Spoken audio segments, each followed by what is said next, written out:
Olá, graça e paz. Estamos dando início a uma meditação espiritual e gostaríamos de convidá-los a acompanhar conosco a leitura que nós vamos estar fazendo no Salmo 119, aliás, Salmo 19, de 12 até o 14, do versículo 12 até o versículo 14, diz assim: Quem é capaz de distinguir os próprios erros? Absolve-me das faltas que me são ocultas. Livra teu servo dos pecados intencionais. Não permitas que me controlem. Então serei inculpável e inocente de grande pecado. Que as palavras da minha boca e a meditação do meu coração sejam agradáveis a ti, Senhor, minha rocha e meu redentor. Alguns anos atrás eu vi uma história de uma missionária que começou a orar e ela ajoelhava e orava, pedindo a Deus que revelasse para ela quem ela era, revelasse tudo sobre ela. E, e ela ficou insistindo muito até que Deus revelou algumas coisas, não tudo, mas algumas coisas. E ela ficou muito chocada. Em outras palavras, ela como que entrou num clima de choque. Mas, e aí, outros amigos missionários se aproximaram e foram aconselhar, foram orar com ela, foram orientá-la no sentido de que ela pediu uma coisa muito complicada para Deus. E Deus atendeu a vontade dela, mas Deus só deu um pouquinho para ela sentir. Eu não sei qual é o dilema da sua vida, né? Uma música de Nelson Ned que fala do dilema. O indivíduo está num estado de dilema sobre a vida. Eu não sei quais as crises de identidade, crises espirituais que você vem passando. Mas saiba que Deus te fez para adorá-lo em espírito e em verdade. No Evangelho de João, capítulo 4, Jesus falou sobre isso, de verdadeiros adoradores que o adorariam em espírito e em verdade. Deus quer que nós tenhamos a compreensão de que fomos feitos com um propósito único de glorificá-lo em tudo. O apóstolo Paulo, em 1 Coríntios 10, 30, ele diz: quer comais, quer bebais, quer façais outra coisa ou coisa qualquer, fazei tudo para a glória de Deus. Tudo para a glória de Deus. E aí nós vamos então nos deparar com essa grande conclamação de Davi, né? Davi era um rei e, acima de tudo, um sacerdote, poeta, e ele, guerreiro também, né? E ele, aqui no versículo 12, ele diz: quem é capaz de distinguir os próprios erros?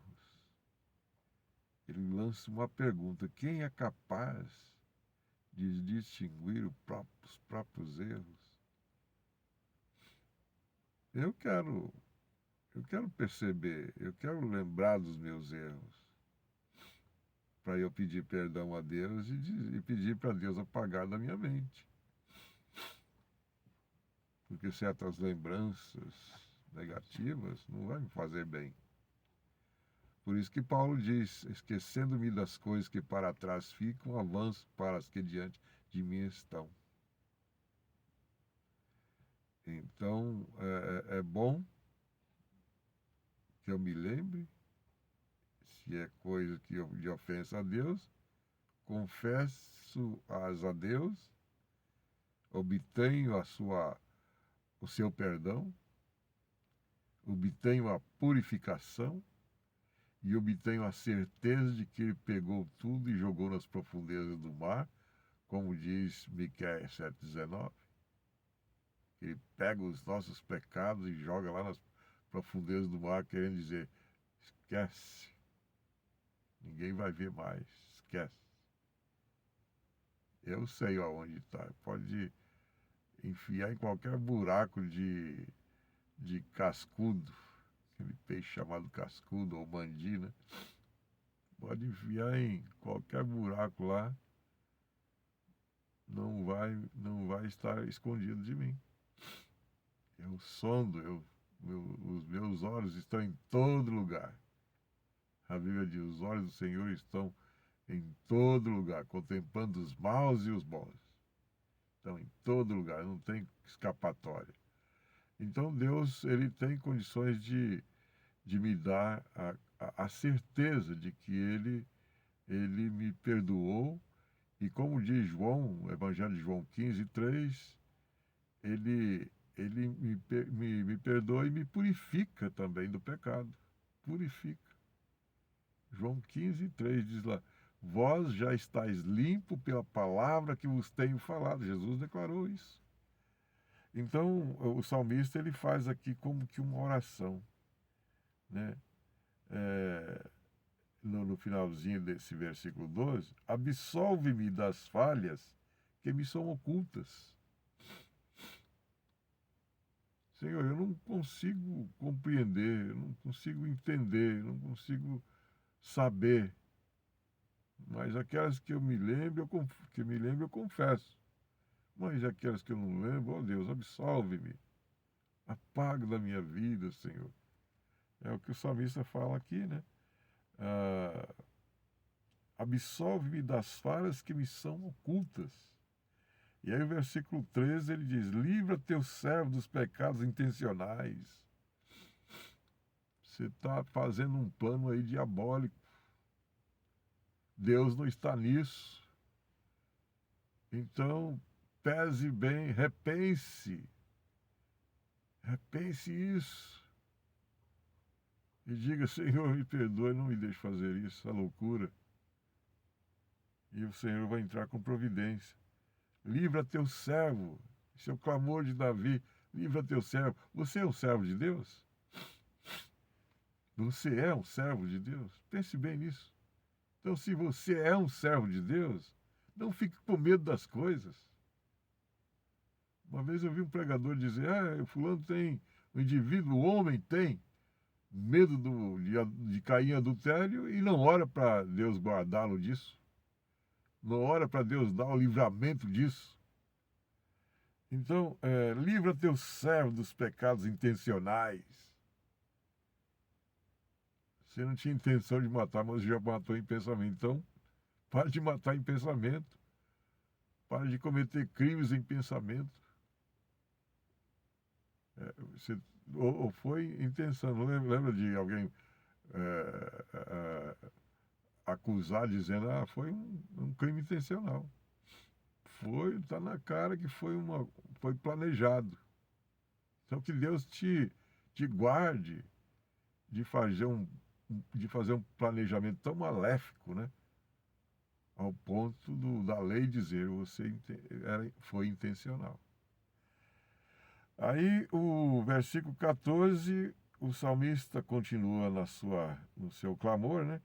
E é interessante que o versículo 13, ele continua dizendo: não permitas que me controlem, os erros intencionais, não permitas que eles me controlem. Então serei inculpável. Eu tinha certeza disso, né? Que uma vez que ele ficar livre do controle do pecado ou da intenção maligna, ele vai ficar irrepreensível, ele vai ficar livre, ele vai ficar inculpável da situação. E aí o versículo 14, o versículo 14 diz assim, que as palavras da minha boca e a meditação do meu coração sejam agradáveis a ti, Senhor, minha rocha e meu redentor. Essa é a certeza mais bendita que o ser humano pode ter. O Senhor é minha rocha, meu redentor. Lá no terreiro eles dizem, meu guia, meu guardião. Mas não é nada, aquilo ali é uma contrafação do verdadeiro guardião. Aquilo ali é uma contrafação do verdadeiro guia, que é Jesus. Guardião, que é Jesus. Então, que as palavras da minha boca e a meditação do meu coração sejam agradáveis a ti, Senhor. Sejam palavras de adoração, sejam palavras que edifiquem as pessoas, que venha deixar as pessoas animadas. E não só elas, mas você também ficará animado porque pôde dar um bom conselho, uma boa orientação. Que o Senhor Jesus te ajude nesse sentido. Que Ele te dê graça. Que Ele derrame sobre você a bênção da certeza de que se o coração parar agora, você vai para o céu. Porque você entregou sua vida a Ele. E Ele diz, quem crê em mim tem a vida eterna. Que assim seja com você. É a minha oração. Em nome de Jesus. Amém.